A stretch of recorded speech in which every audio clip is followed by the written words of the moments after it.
Like many religious Christians across the United States, parishioners of St. Albans Episcopal Church in Washington take their faith seriously, but they're also curious about other religions.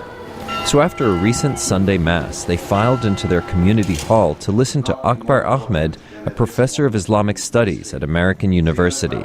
Ahmed is the author of Journey into America, The Challenge of Islam, based on his experiences meeting Muslims across America.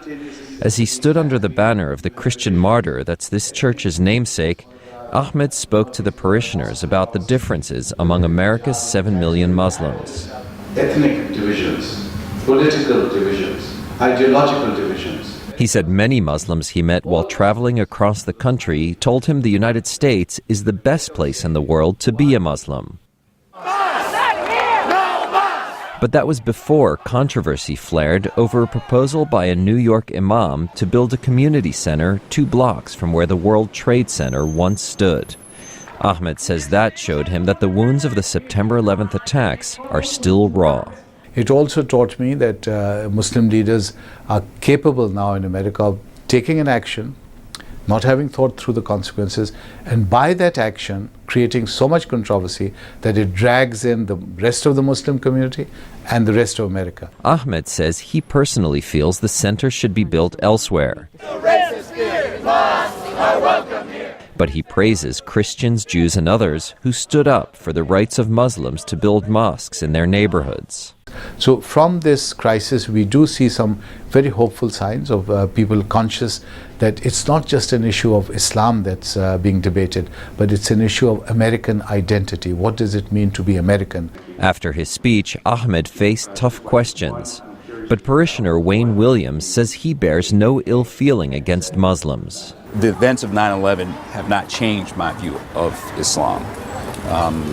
I view Muslims as peaceful people, just like Christians. This is a church with a largely liberal congregation, and many of them have a sincere interest in knowing more about Islam. But that's not necessarily the case elsewhere in America.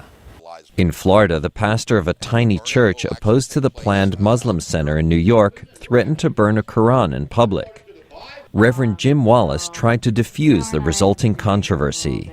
Wallace publishes a progressive evangelical Christian magazine. He and other evangelical clerics confronted Pastor Terry Jones.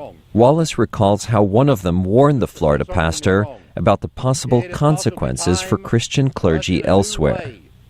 Pastor, will you sit with me and talk to the widow of a pastor who was killed because of what you're about to do? Wallace accuses right-wing media of whipping up the controversy and also of sowing doubts about President Barack Obama's own faith as a Christian. The conflict media is wrong. What they say is not true. He says that Christians, Muslims, and Jews are learning to get along in America. But the truth of that may depend on whether there's another crisis over Islam's place in America, and perhaps more importantly, how it is handled. Jerome Socolovsky, VOA News, Washington.